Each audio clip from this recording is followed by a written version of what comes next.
3. That's why.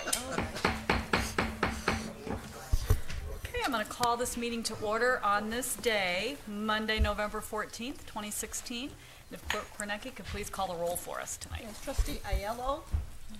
Trustee Bolfus. Here. Trustee Kazone. Here. Trustee Case. Trustee Taglia. Here. Trustee Wagner. President Bullwinkle. Here, if we could all please rise for the pledge. I'll lead us in the pledge.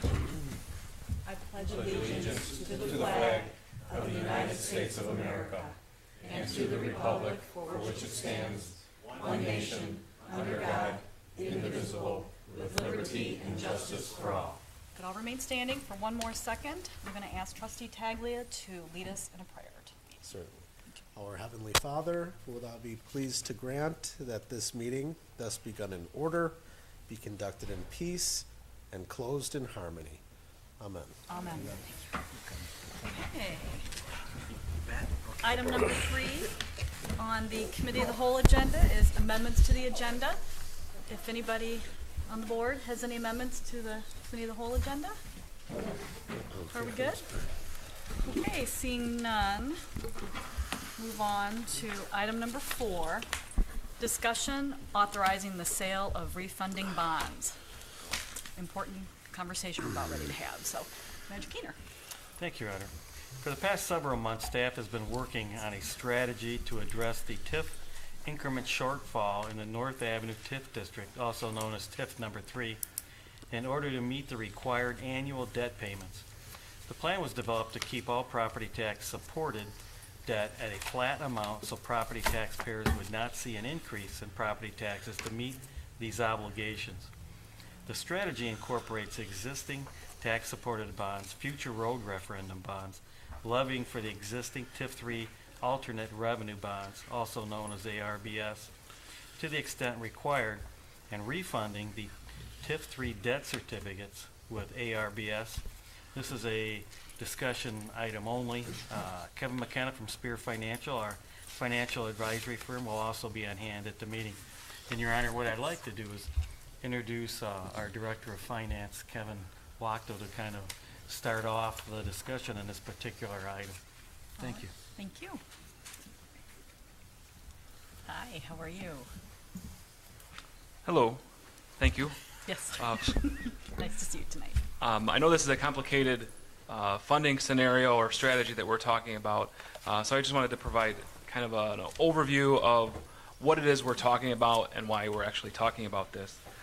The North Avenue TIF currently has three different debt instruments in place. There's one debt instrument called debt certificates, and then there are also 2 alternate revenue bonds. Those alternate revenue bonds are paid using TIF increment, and then they're backstopped by property taxes should the need arise. What we're talking about are the debt certificates. Because the North Avenue TIF has not seen the TIF increment, that is money coming in through the TIF proceeds, that we had anticipated when the TIF was established, there's not enough money each year in our projections to make our annual debt service payments. So we've been looking at a variety of our entire debt package to ensure that we have enough money on hand to making our debt service payments. So what we did is we took a look at all of our property tax supported debt. That includes the outstanding referendum bonds, the 2014-2015 series that are currently outstanding, other property tax supported debt, as well as other bonds that are supported by their debt service extension base. That's the DSEB bonds that we can levy under our non-home rule taxing authority. And we put all of that together and found a strategy wherein we can issue alternate revenue bonds to pay off our debt certificates. What's different about the debt certificates, as opposed to the alternate revenue bonds, is we don't have the ability to levy a property tax for those. They need to be paid either through the identified revenue source, which in this case is TIF 3, or we need to find money out of our general fund. And that becomes a problem because we have $300,000 or $400,000 a year in annual debt service payments for these debt certificates, and there's not enough money coming into the TIF 3 to make those payments. So that really would have a dramatic effect on our corporate fund. It would have a financial stress on that fund for the foreseeable future. So this strategy that we've come up with is actually refunding those debt certificates, issuing alternate revenue bonds, and then we would then pay off those debt certificates using the proceeds from the alternate revenue bonds that we would issue. Then every year thereafter, we would use our debt service extension base, which is a tax that we're already levying for other debt issuances that we have outstanding. So we would replace those bonds that are expiring with annual, what we call them, rollover bonds. So we'd issue about $600,000 a year in rollover bonds, and then that money would be used to pay for the alternate revenue bonds. We would each then, because the annual debt service payments are not the entire $600,000, we would also have some dollars available for capital equipment needs. And that is definitely a need that we have, not just for public works and police, of fire vehicles, those types of things. So we definitely have an equipment need. So we could use the new money to pay for the annual debt service on the alternate revenue bonds, and then the other money would be available for the equipment replacement program as the need arises throughout the length of this particular strategy. So I think that one other point I wanted to make, when we issued the debt certificates, the interest rate on those bonds was over 4% for every year. So it was between 4.1 and 4.3% that we were paying, that we are currently paying on those debt certificates. We believe that we can do better than that now if we went out to market and issued some alternate revenue bonds. We'd be paying less in interest. So I think that kind of summarizes what the topic that we're talking about tonight. We wanted to provide an opportunity for you all to have your questions answered if you have other questions, or talk about different strategies if we could think of any other ones.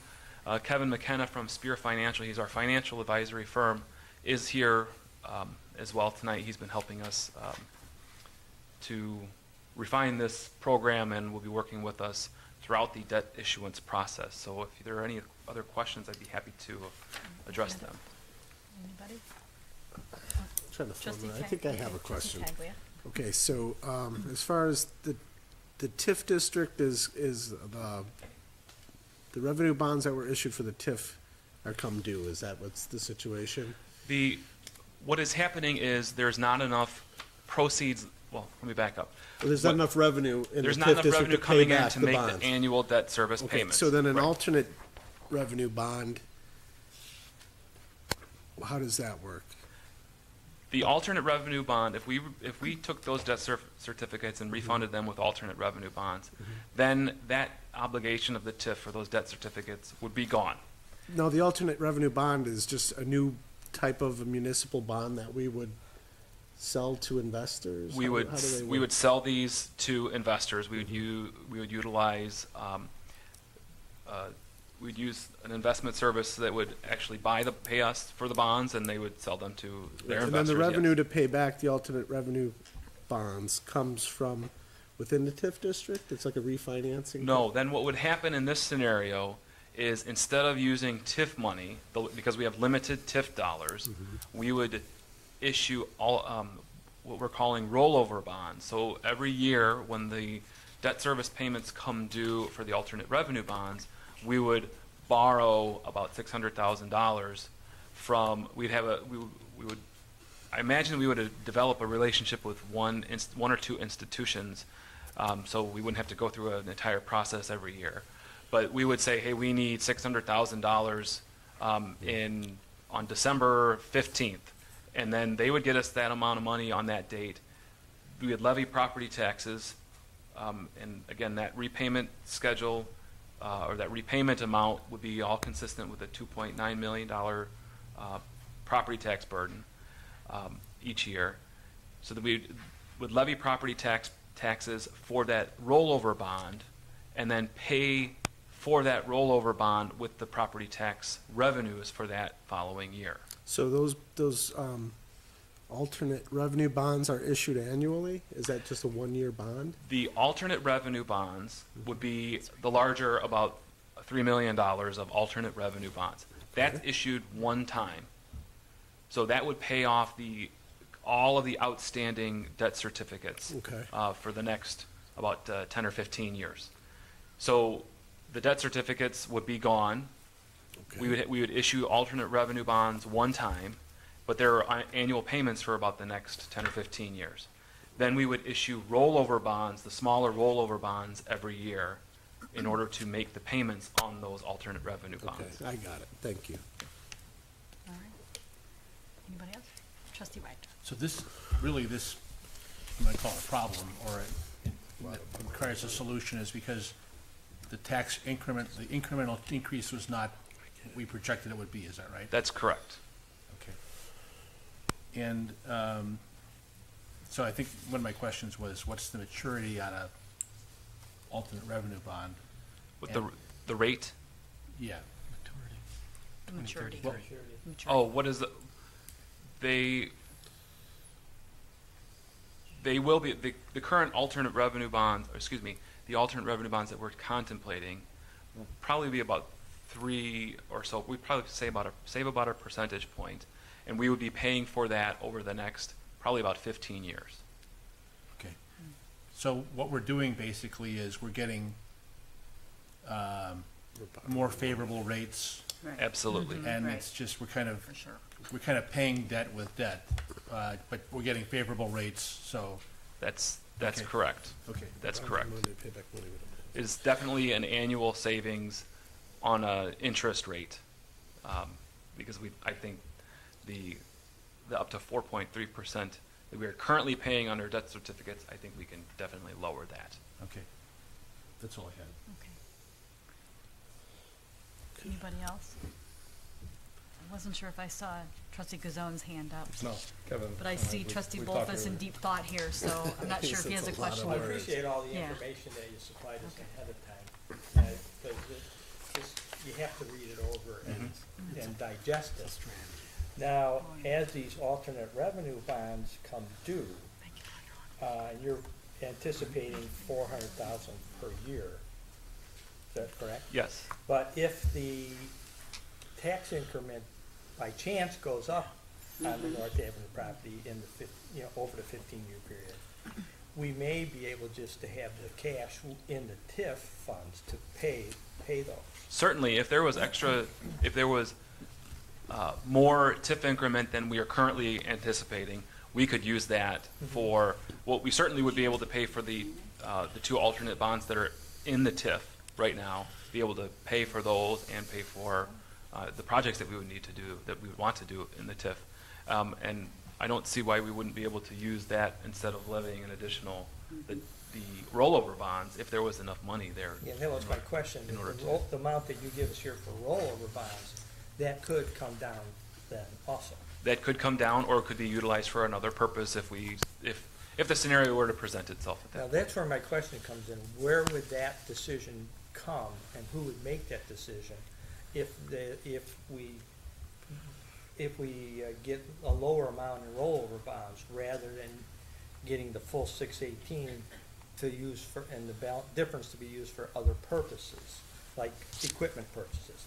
When would that decision be made, and who would make that decision?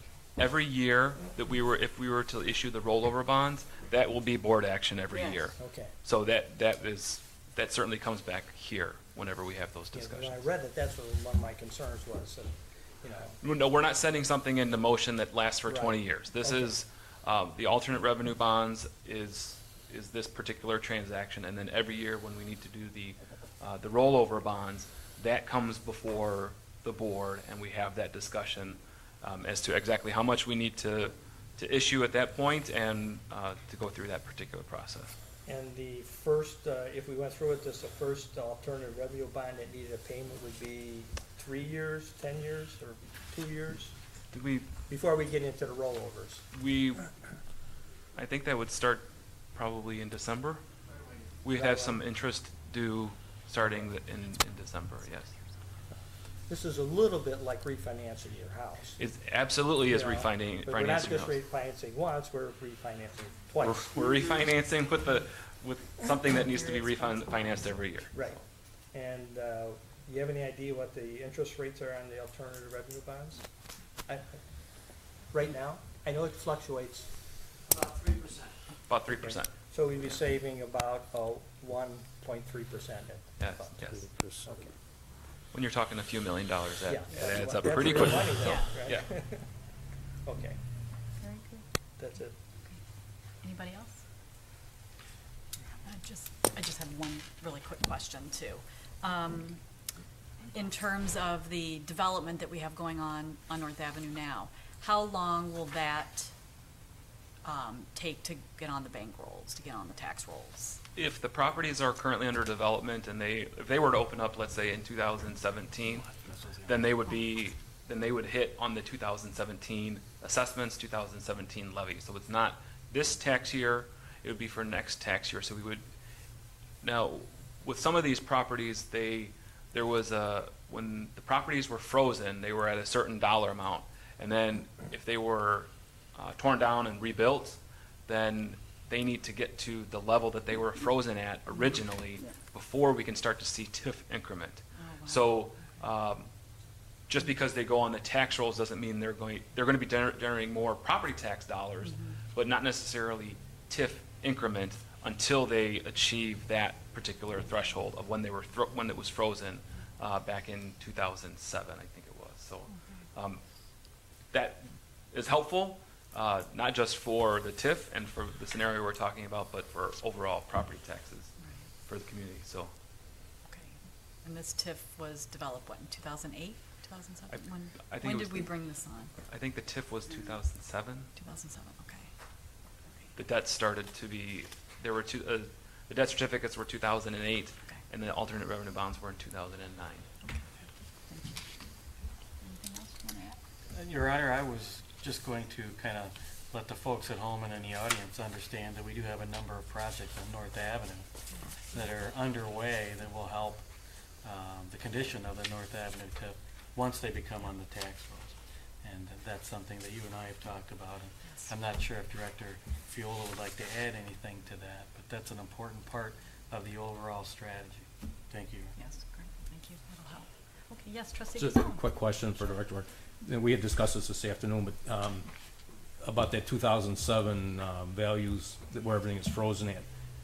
Do you have a rough idea, percentage-wise, of what the values dropped since 2007 and what we're kind of trying to get back to?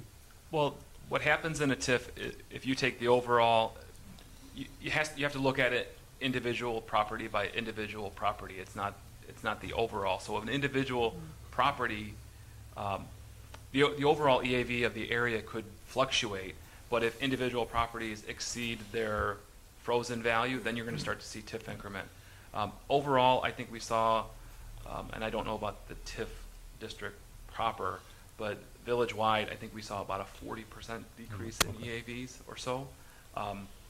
And village-wide, that would be, so for some of these properties, that's a pretty high mark that they would have to get back up to. But we are seeing increment. There are properties that are above that level that they were at in 2007, so we are seeing dollars there. And this past year, we saw a little bit more than I was expecting, which is a good thing. So we hope that those particular properties that are generating increment continue to do well and develop more increment. So. Yeah, no, we're definitely helping out with all the Yeah. development going on there. Yeah. So, Yeah. thank you. Great, thank you. Anybody else? You good? Okay, if there's anything else you want to add, otherwise I think we might be done with this discussion for now. Very good. Your Honor, Thank you. would, I think it might be necessary for maybe some direction for staff to bring this back, I believe, on December 5th to set it December in 5th. motion. Okay, what does everybody think? Move on with this, Yes, with this move on with strategy? Personally, I don't know what other strategy we could come up We with really at don't this have a point, you choice know, right we now. need to do something. Hopefully So it looks like, do we have a consensus then, we're good? Yes.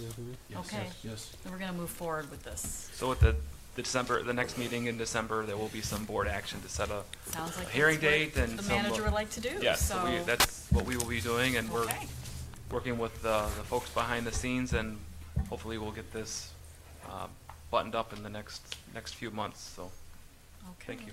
All right, thank you. very complicated, but thank you for bringing it forward in some layman's terms here. Appreciate it very much. Okay, item number 5 on the Committee of the Whole, consider resolution of the Village of Villa Park, DuPage County, Illinois, estimating the tax levy for 2016 in compliance with the Truth in Taxation Law. Mr. Keener. Thank you, Honor. This is the time of the year where the village board is to consider its annual property tax levy. The first formal action is tonight's resolution estimating the tax levy. Hearing notice will be published in late November, and a public hearing will be held on December 5th.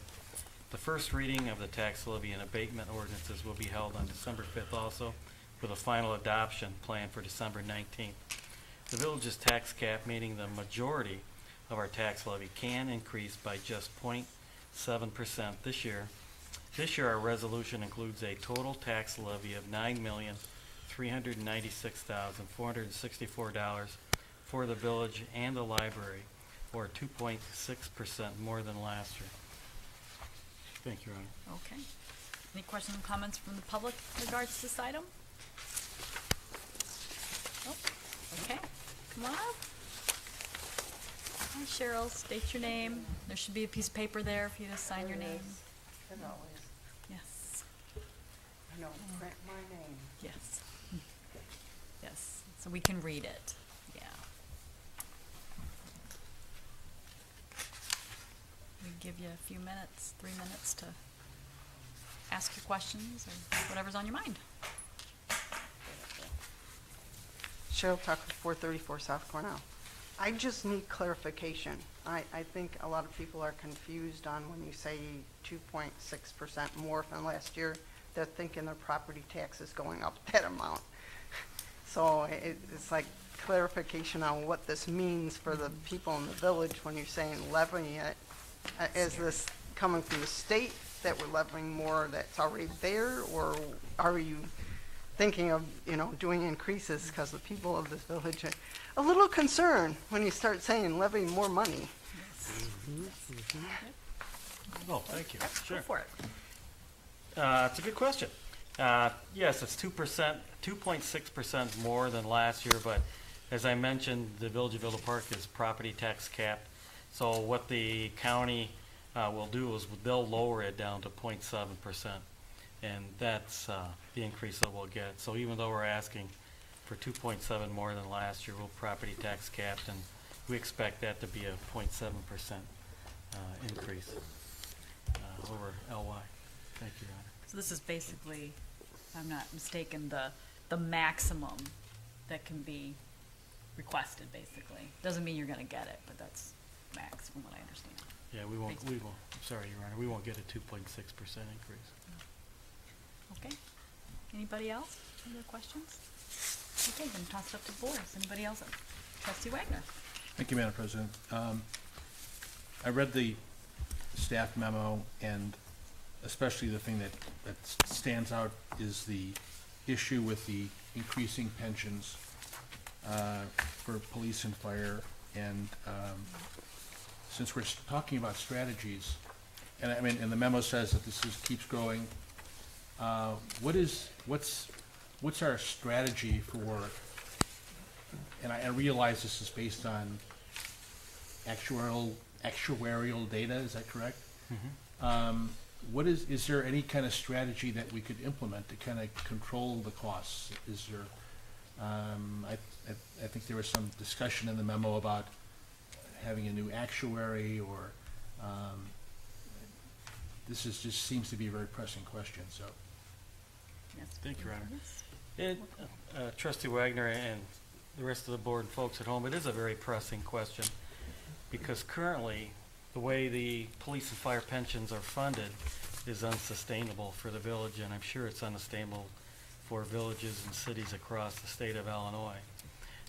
Our two pensions, the police and fire, have grown astronomically in the last few years. This year, we fully expect the police and fire pension to absorb approximately 53% of the property tax collections for the village. It grows every year, and that growth is made up of numerous things. The amount put in, the amount of return on investment by the fire and police pension investors, But one of the things that we as managers across the state are hoping for, and possibly the elected officials as well, is pension reform through the state of Illinois. I believe that there are over 615 police and fire pensions across the state of Illinois, and their rate of returns are much different than IMRF. IMRF usually is in the high single digits or double digits on return on investment, where police and fire pensions are not. And so what continues to happen is that folks make their contributions, and maybe they don't make the full contribution, but the return on investments have not been there. And maybe consolidating the police and fire pensions across the state of Illinois, similar to IMRF, and reducing the amount of attorneys, actuarial, and training for the multitude of police and fire pension board members required to have 32 hours, I believe, a year, if I'm not mistaken, of training, which is very costly.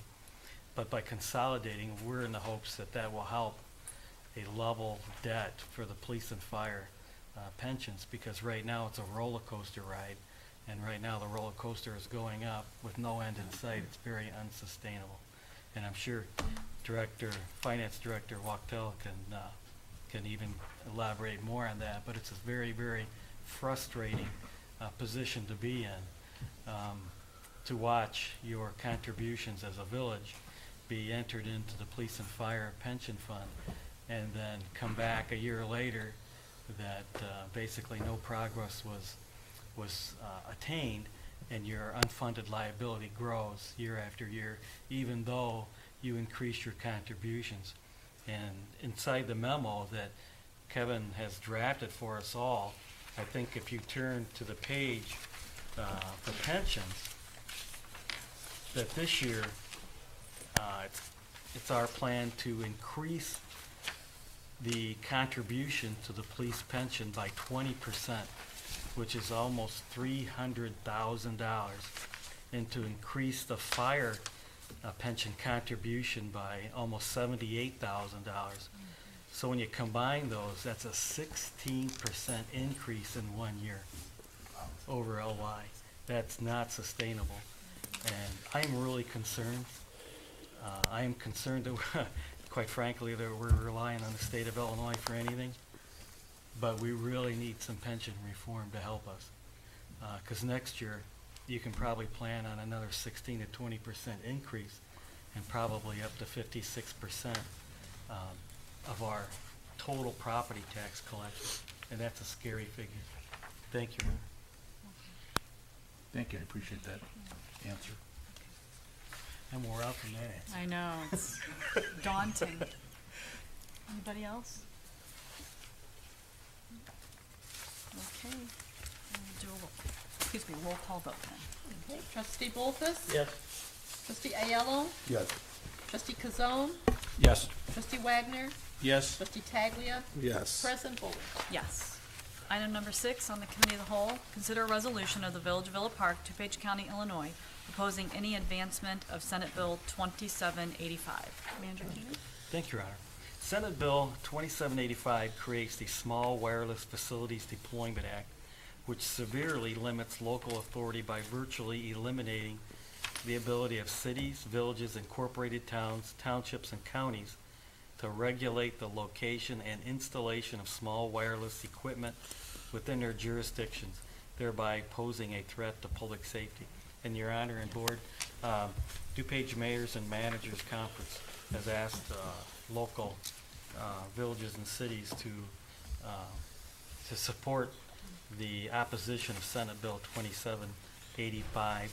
And if you were to pull out and take a brief look at the proposal of Senate Bill 2785 from the 99th General Assembly, I'd just like to read just a couple of sentences which really kind of bring it forward.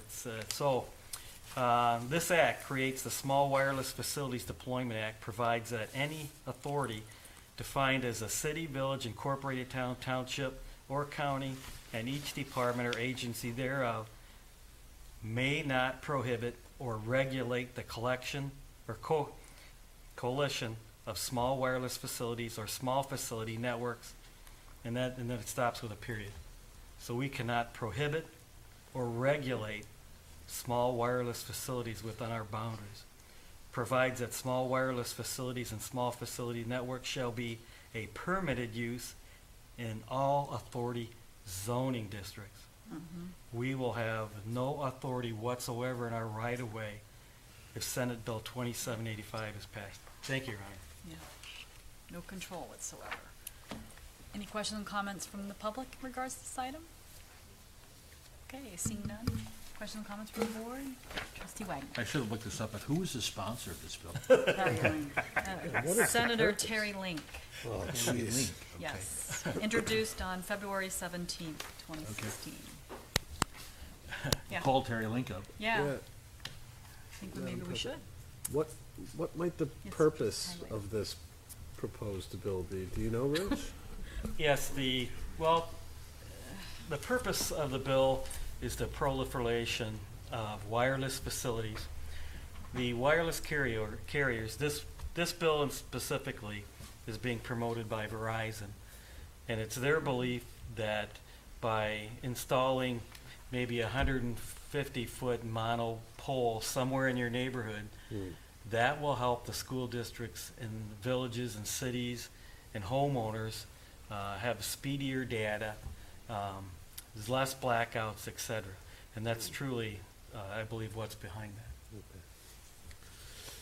Trustee Bolfus. So basically, this just says that they can put these facilities in wherever they want, on any property they want, and there's really nothing we could do about it. Now, I remember it was about a year and a half, 2 years ago, we had an issue where they wanted to put a cell tower at Albright Middle School. And the uproar from the community on that issue. But this bill would make it that, there's really nothing we can do about it. So, yeah, I think we just have to oppose this the best way we can. We lose complete control of what our community will look like. So, I heard all the arguments when they wanted to do the one from the cell company over at Albright, and the residents did not agree, so I'm in favor of this resolution. Anybody else? This is done. Okay, it's pretty self-explanatory. Roll call vote. Trustee Kazone? Yes. Trustee Wagner? Yes. Trustee Taglia? Yes. Trustee Aiello? Yes. Trustee Bolfus? Yes. President Bowie? Yes. Item number 7 on the Committee of the Whole, consider resolution of the Village of Villa Park, DuPage County, Illinois, authorizing change order number 1, which is final, to the contract between the Village of Villa Park and Orange Crush LLC for the 2016 North Princeton Avenue Improvement Project. Manager Keener? Thank you, Your Honor. The village has a contract with Orange Crush LLC of Hillside, Illinois for the 2016 North Princeton Avenue Improvement Project. Proposed final change order number 1 consists of the final balancing of contract quantities as measured in the field. The net amount of proposed final change order number 1 is a deduction of $66,669.71 for an adjusted final contract amount of $932,228.29. Thank you, Your Honor. Thank you. Questions, comments from the public in regards to this item? Deduction. Okay. Questions and comments from the board? Any? Where will these funds be redistributed or I guess, redeposited? Back in the funds they came out of. Actually, they weren't paid out, so it's just a final adjusting. Okay. So it's a lowering the contract and It stays in the street fund, basically, right? Yep. Yeah, all right. Okay. Very good, okay. Roll call vote. Trustee Kazone? Yes. Trustee Wagner? Yes. Trustee Taglia? Yes. Trustee Aiello? Yes. Trustee Bolfus? Yes. President Bowie? Yes. Item number 8 on the Committee of the Whole, consider a resolution of the Village of Villa Park, DuPage County, Illinois, authorizing an engineering services agreement between the Village of Villa Park and Civil Tech Engineering Incorporated for the 2017 street improvements. Manager Keener. Thank you, Your Honor. The village proposes the third year of bond referendum-funded road improvements to various streets located throughout the village. Public Works staff proposes using Civil Tech engineering for the Phase 2 design engineering services. A proposed engineering services agreement established the scope of services at a cost not to exceed $181,955. Funds will be taken from the Street Improvement Fund, bond and non-bond, and water and wastewater funds. Thank you, Your Honor. Additionally, I'd like just to read the streets into the Sure. public record, because I know that Yes. folks at home are probably wondering which streets will be contemplated for 2017. So let me begin by saying the streets include the following. Harvard Avenue from North Avenue north to the dead end. Ridge Road from Addison Road to Harvard Avenue. Sunset Drive from Addison Road to Yale Avenue. Adams Street from Addison Avenue to Ardmore Avenue. Grant Avenue from Terry Lane to Monroe Street. Cross Street from Julia Drive to Terry Lane. The west portion of the golf course parking lot, and the south parking lot and entrance for Fire Station 81. And then we do have a map of the proposed improvements attached, and that will be on our website tomorrow. Alrighty. Thank you. Thank you. Questions and comments from the public regards to this item? Okay, seeing none. Questions and comments from the board? Do you have any? I have Trustee one. Bolfus, sure. You know, I don't have any trouble with the resolution when issuing the engineering service agreement, but I would have liked to seen the timeline a little more compressed, so that the construction would start a little sooner than what it is on the timeline. So, You're right. Sure. We can, Trustee Boltheiss, we can certainly take a look at that and see if we can compress that. appreciate it. Interesting. Okay. Thank you. Anybody else? Questions? Okay. Roll call vote, please. Okay, Trustee Wagner, Yes. Trustee Taglia, Yes. Trustee Ayello. Yes. Trustee Bolfus. Yes, Trustee Kazone. Yes. President Bowling. Yes. Item number 9 on the Committee of the Whole, consider an ordinance of the Village of Villa Park, DuPage County, Illinois, amending the number of members of the Historical Preservation Commission. Manager Keener. Thank you, Your Honor. A prior Villa Park Historical Preservation Commission meeting, a motion was passed to reduce the size of the commission from 7 members to 5 members. Other commissions have had similar reductions. This change would allow the Villa Park Historical Preservation Commission to hold a formal meeting and have a quorum. Thank you, Your Honor. Okay. Any questions or comments from the public regards to this item? Okay, seeing none. Questions or comments from the board? We good? Yeah, we have a hard time finding people to fill our commissions, so this will help them with this too. So, okay. Okay, Trustee Yes. Taglia, Yes. Trustee Ayello. Yes. Trustee Bolfus. yes, Trustee Kazone. Yes. Trustee Wagner. Yes. President Bowling. Yes. Okay, now we're gonna convene to the formal agenda. Just do some paper shuffling here. Okay, top of the formal agenda, village president's report, and I always start by asking for staff updates in regards to the latest and greatest projects that have been going on here in Villa Park. So, wondering if we have anybody from Public Works. I have one specific question. Yeah. Vitas, Director Descalz was in the audience. Yeah, I saw him. He was here. But maybe, maybe you can help with the, because it was in your manager's report in regards to the street sweeper schedule. I've had a number of residents ask about the street sweeper, where it's at, what's going on, and you put a nice little update in your manager's report, so if you wouldn't mind expanding on that a little Oh, bit. thank you, Your Honor. Yes, we do have a street sweeper. We have 8 different routes within the Sure. village. We go through approximately 2 routes per week. And you're probably thinking, Keener, that's not a whole lot of street sweeping. But if you take a look at the street sweeper, it doesn't go very fast. No, And it's then, not supposed to. and then when it sucks up all the leaves and it has to go back and empty the leaves out and then go back to the route. But what we can do as a community is we can make sure that we don't sweep or blow our leaves and grass into the curb so it slows down the sweeper. If we could just bag that up in a bag, especially now while it's being picked up for free until December 2nd, I believe. If we could do that, that'd be fantastic. But yes, 8 routes, probably finishes 2 routes a week, so it takes him a while to get through the entire village. Does that help, Your Honor? It does. Okay. Okay. Any other street updates you want to mention that maybe you don't have in your report? No, that's fine. I can pull some out here. Monroe was just recently had its asphalt put down. Now the restoration on the our right-of-way is being completed, but I drove Monroe this morning, and it's just beautiful. Summit was just recently completed. Its landscape on the right-of-way is being finished. They were just settling the manhole covers last week. High Ridge Road is still under IDOT review. Haven't heard anything recently, and hopefully that's good news. So folks at home, High Ridge Road had some issues, and we're working through those issues with Illinois Department of Transportation, which is working through those issues with the actual contractor, since it was let through the state and part grant funded. North Side Sidewalk is doing very well, should be completed within the next week or so.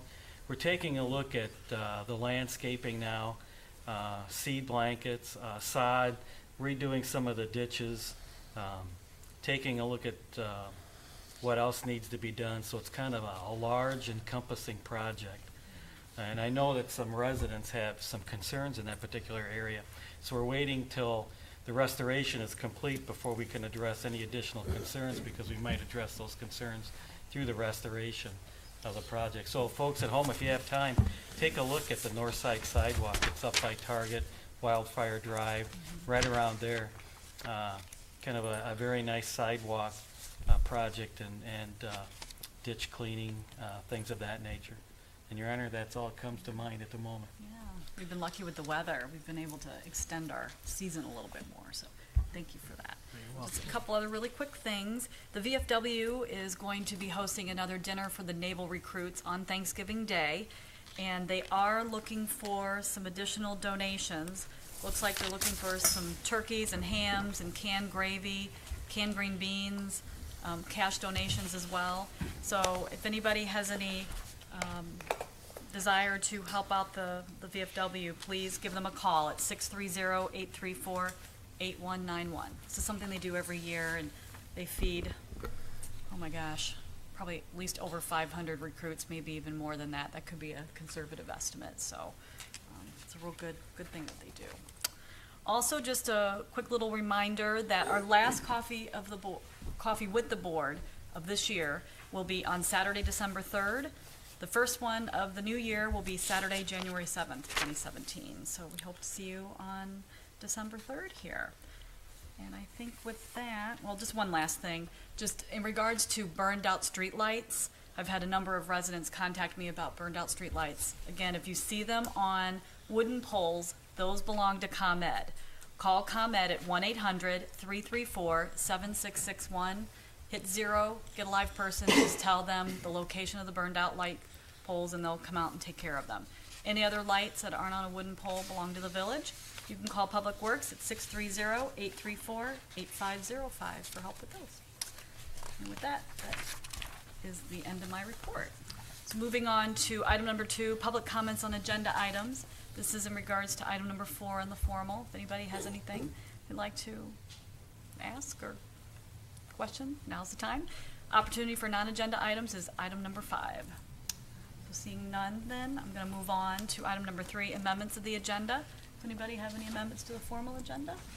Looks like we're good. We're going to move on to the consent agenda, A through I, and in the interest of time, I'm not going to repeat them tonight. These are things that we've discussed on the Committee of the Whole agenda, so I'm going to move on then for a motion on the consent agenda then. Madam President, make a motion for the consent agenda. Okay. Do we have a second? Madam President, Okay, Trustee second Lang. that motion. Okay. Any additional questions and comments that we didn't cover before? We good? Okay, we'll do a roll call vote then. Trustee Aiello, Yes. trustee Bolfus. Yes. Trustee Kazone. Yes. Trustee Taglia. Yes. Trustee Wagner. Yes. President Bullwinkle. Yes. Okay, item number 5 is public comments on non-agenda items. So if anybody has anything they'd like to mention that's non-agenda, now's your chance. You could sign your name, give us your autograph there, and tell us your name for the record, and we'll give you 3 minutes.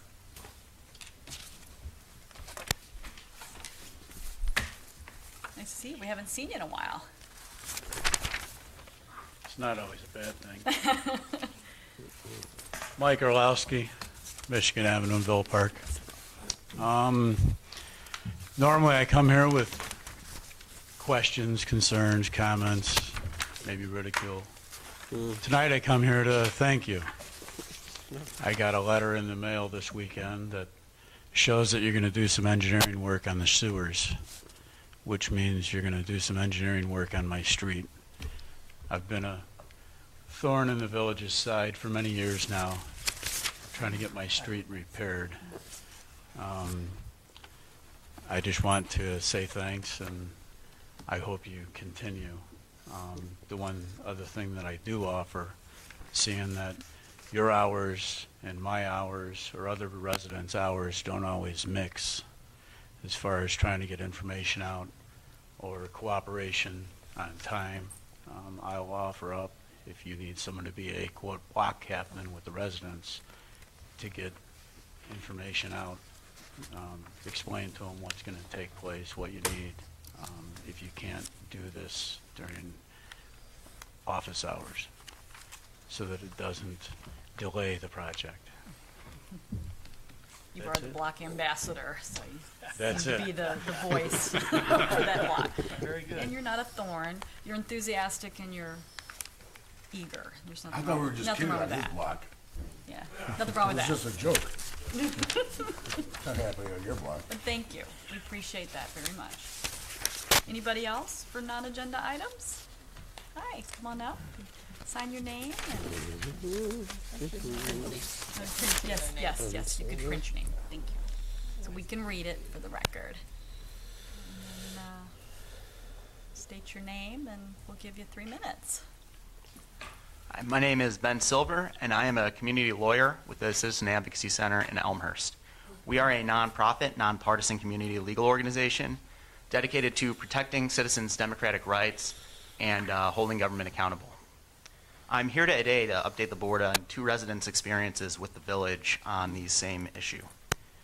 You previously heard me speak about these residents, but to recap, both residents were confronted by Villa Park police detectives because their water bills from several years before included months where the meter did not register proper usage.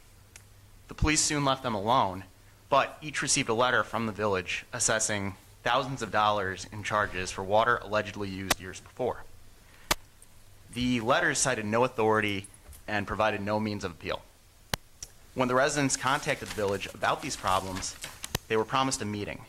Village staff sometimes refer to these meetings as hearings, but they refused to provide any procedural rules for the so-called hearings that would follow.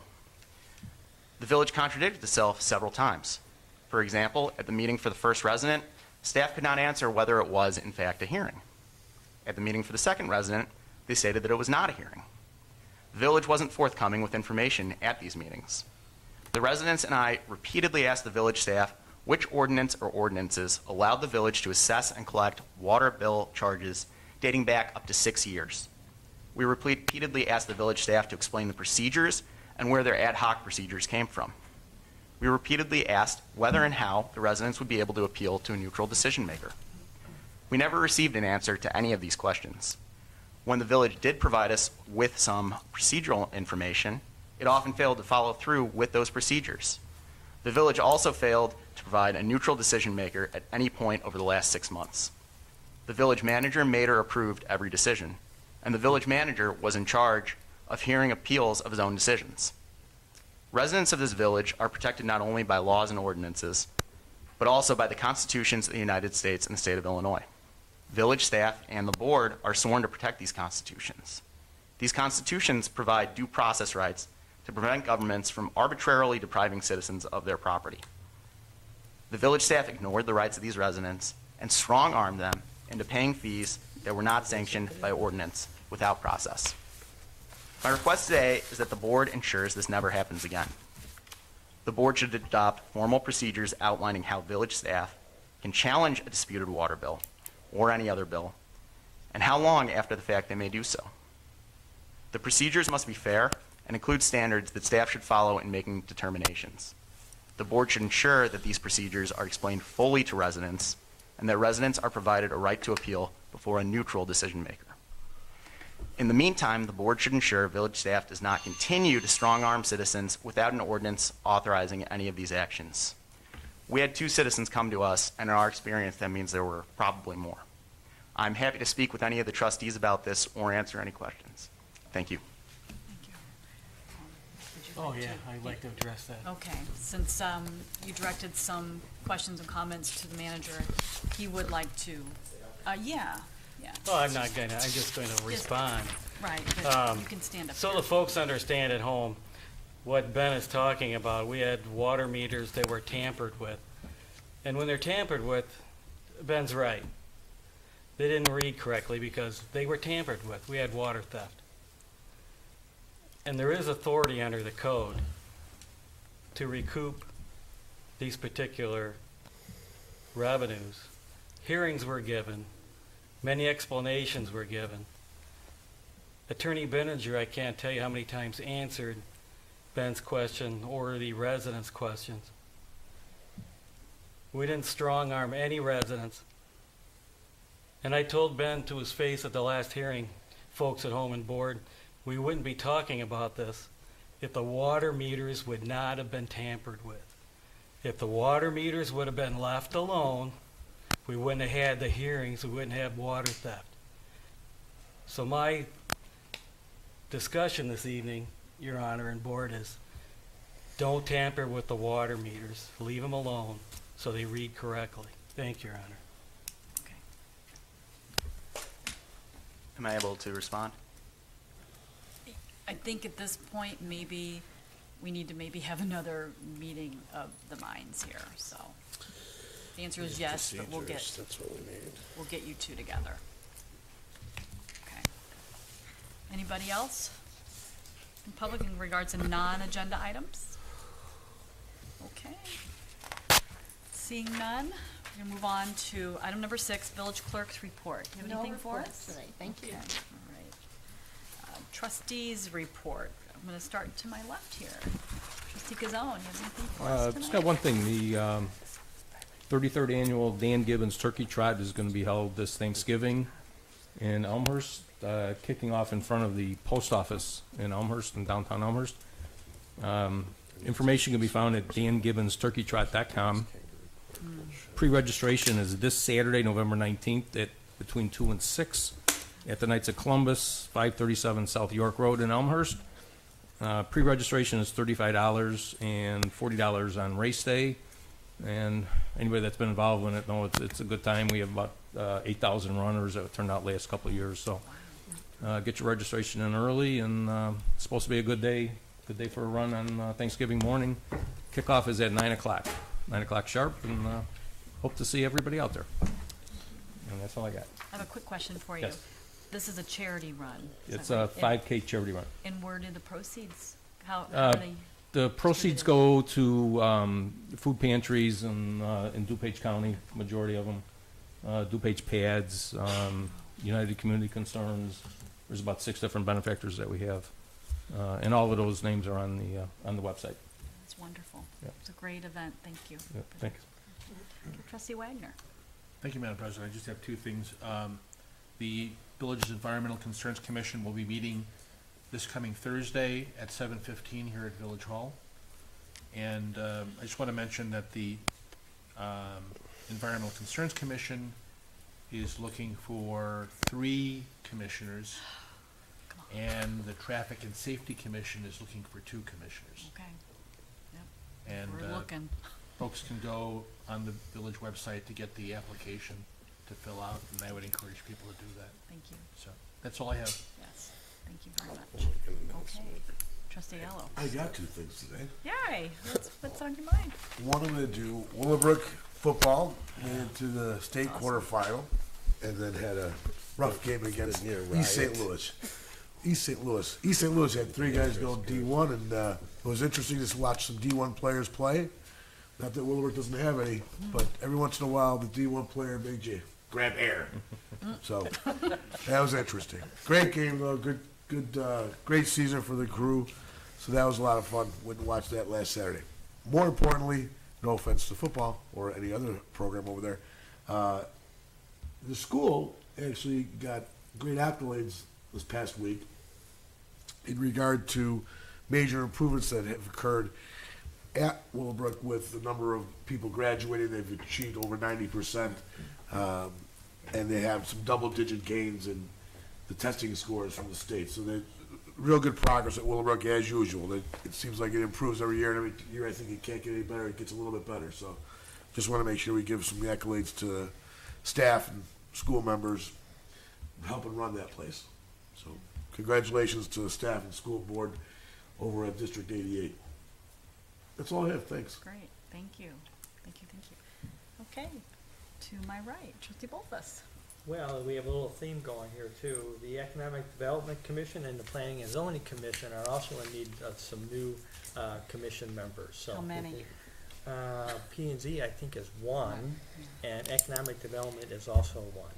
Okay, So okay, the applications are on the website. yeah. So. And one question, what are our dates for our meetings, board meetings in December?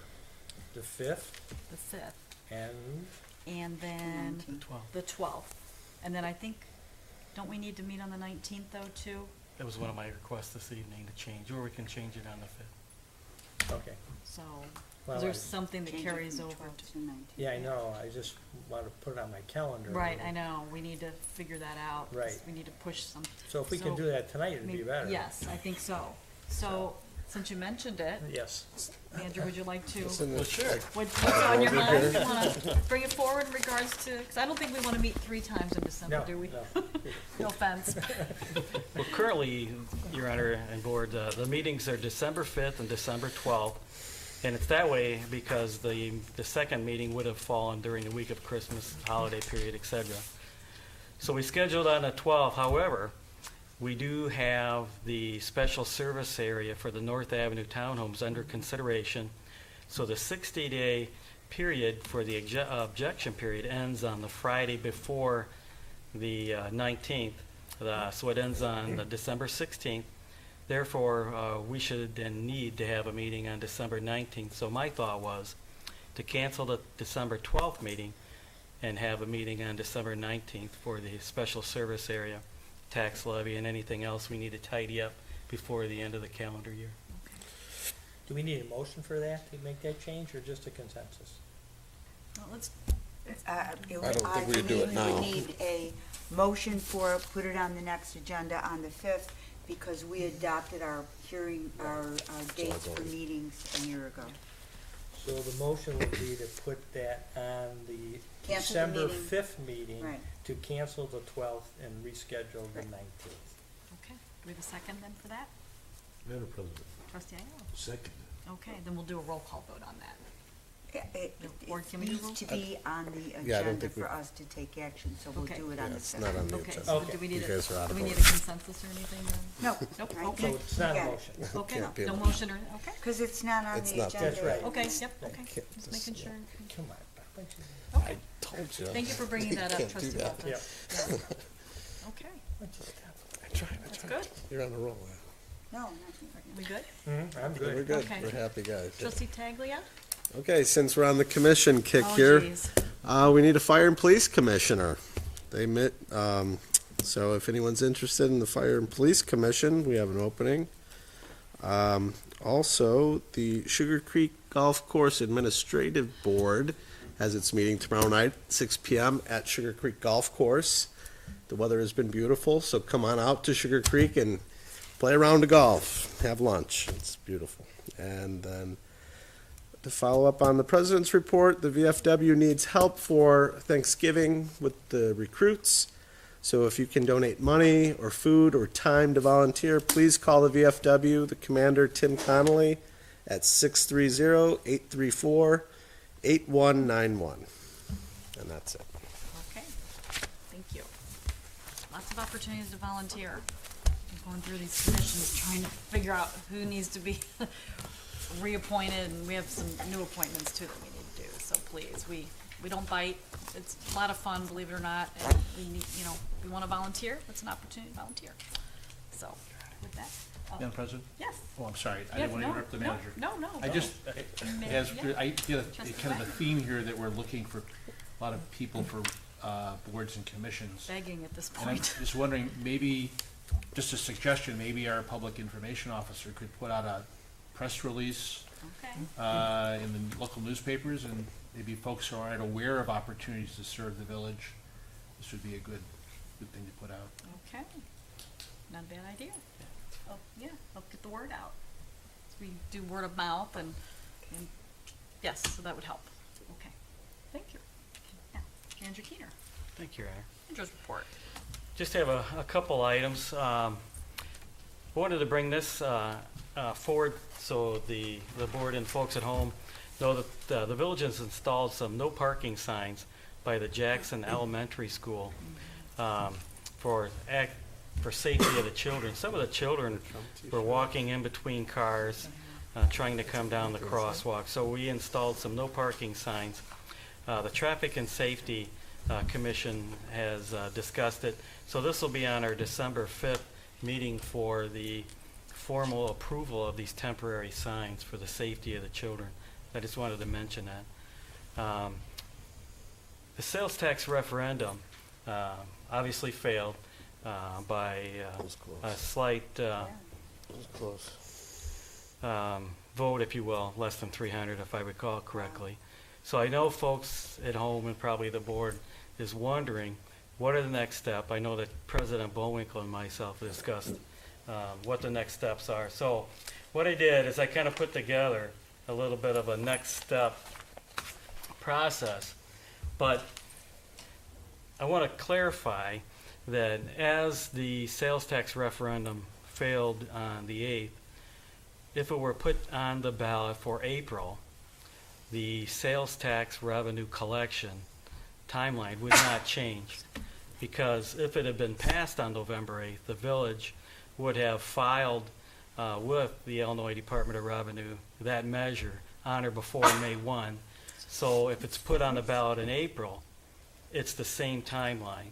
So if it's successful in April, then you can still file it with the Illinois Department of Revenue on or before May 1. So the timeline of collection does not change. So you would file it on May 1 for collection in October of 2017. Some questions were provided to me. President Bullwinkle and I, as I mentioned, talked, and she had some residents ask her about what the staff did. The staff did many things, but the staff cannot get out and lobby for the sales tax approval. It's illegal to do so. So what staff did is we held 6 informational meetings. We put a insert into the water bill, letting folks know that there's a question, letting folks know about the last meeting. We recorded a cable commission video taking them through the PowerPoint, just as we did on the town hall meetings. We added it in our monthly e-newsletter. We had social media, including Facebook, Twitter, and the village website about the question. But I think what was really lacking was possibly some door-to-door activity. And I think that's what makes the November election probably different than the April election, because I think there'll be more door-to-door activity by local elected officials that'll be running for office or discussing topics with folks rather than the national election. There are a number of things we can do. We don't have to put it back on the April ballot. We can move forward by not doing the infrastructure. We can, and staff has said this many times, that we don't have to do the stormwater separation. We can just do the roads and get the roads done. Or we can do the roads and come back 15 or 20 years later and do the stormwater separation. That's not going to help the flooding. We can also increase fees on the water and sewer bill. That's not helpful. Quite frankly, as a resident of Villa Park, I'd rather have a sales tax that could be used for infrastructure below ground that would be paid for from folks outside the community as well as inside the community, rather than having it as a water sewer fee or a property tax on my individual property. We were always looking for grants. We have a grant for Monterey for a green project. We have a drainage grant for the Jackson drainage basin. We have a lot of projects that need a lot of funding, and we're all aware of that. If we put all that funding needs onto the first bond referendum that was approved in 2014, it would have probably maxed out the bonding capacity of the village. As we were lucky enough for you folks at home to approve the $23 million request, we probably need an additional $40 million or so for underground sewer separation, flooding the projects to reduce flooding. For instance, the South Michigan Jackson project that'll be done will reduce flooding in approximately 79 homes. The Washington project that was presented to the board in a recent board meeting would reduce flooding in 400 homes. But they're not free. These projects are not free. They're very expensive. They last forever, but they're just not free to implement. Very needed for folks at home that have flooding. Very needed. So what staff is going to do is sometime in the future, probably we'll ask the board to put that on the April ballot again for consideration. But also do another item is that I've tasked Public Works. I tasked Director Giskelis to take note of every single home by a homeowner and property address that will receive improvements in all of our road projects with underground sewer separation. And we're going to send those folks letters, and we're going to ask those folks to come to an area, probably not the chambers, this isn't large enough, maybe the CRB in the gym, and we're going to talk flooding and improvements so that they fully realize how important these are. But I know they do because their homes flood. So that is something that staff is planning as part of a strategy to help eliminate or reduce the flooding here in Villa Park. So thank you, Your Honor. Thank you, Board. One more quick item. Now, South Michigan was not on the 2017 road projects. The South Michigan projects in Astor Myrtle Court and Crescent are going to be under separate cover. So when those are ready, they're going to come by themselves because they're important projects. But the others went ahead. But projects for South Michigan, Astor Myrtle Court, and Crescent are going to come by themselves. And I just want to tell folks at home and the board how successful the Knights of Columbus pancake breakfast was on Sunday. We should have a full review, I think, on December 5th. I believe that they're going to have a check presentation, Your Honor, that you'll be lucky enough to introduce them. And to fund the proceeds that they're going to provide the village will be used to purchase an AED, which is a defibrillator. And so folks, in this fiscal year budget, we have under the capital improvements account the purchase of 10 AEDs. And you're probably not aware, but we do not have an AED in Village Hall. We do not have an AED in the library, the police department, Parks and Rec, or in our squad cars. So over the next couple upcoming fiscal years, this year and next year, we're going to purchase approximately 20 AEDs, and we're going to put them in 14 squad cars, Village Hall, the library, and other facilities just in case they're needed. And the amount of the AEDs range from probably $2,800 for a model that can go on a squad car and be taken out every shift and bounced around, to a model that's probably around $1,900, probably around $2,300 with a box. It'll be mounted on the wall here in Village Hall, so about $2,300 including the box. But if you're familiar with the AEDs, these portable units, you push a button, the lid comes up, and it talks you through the whole process. The AED we had Sunday at the pancake breakfast, you push the button, the lid comes up, it tells you, the operator, to remove the shirt off the individual that has collapsed. Then it pauses for a moment and tells you to call 911. Then it pauses for a moment to tell you to rip this bag open where these plastic adhesive strips are. and it tells you where to put the first strip, where to put the second strip. But it really talks you through it, and it's just amazing piece of, I guess, hardware, I would say. Hardware that, you know, we may need it sometime in our future, so thank you, Your Honor. And the AEDs help both the fire and the police department, so both will benefit, so. Yeah, Trustee Wagner. Since we're talking about the election, there was a item on the ballot to consolidate mosquito abatement and to bring it into the townships, the 9 townships in DuPage County. Will that affect our mosquito abatement, or is that just for unincorporated areas? I wasn't quite sure on that item when I saw it. Thank you, Your Honor. I believe that will not affect us because I think it was just for unincorporated areas.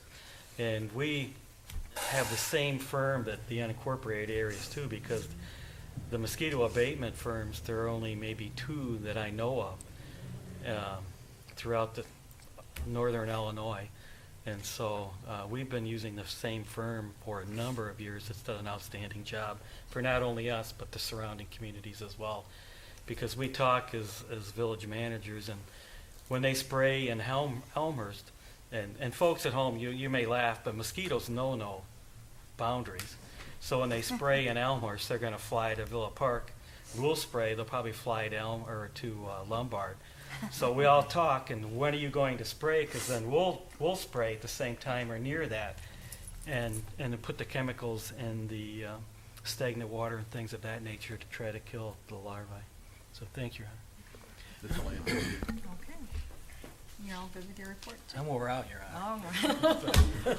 Okay. I'm just glad I didn't read the consent agenda items. Try to condense this. Okay, village attorney's report. No report. Okay. Moving on to item number 10, then consider executive session. A, 5 ILCS 120-2, C5, purchase or lease of property. B, 5 ILCS 120-2, C6, sale or lease of property. C, 5 ILCS 120-2, C11, pending litigation.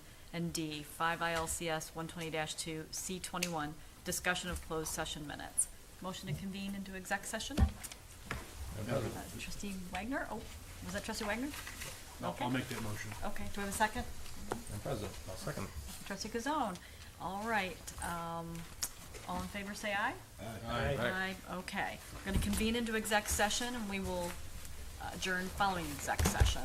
Our next board meeting, as we talked earlier, is on Monday, December 5th, 2016. Hope to see you here. Thank you, Villa Park.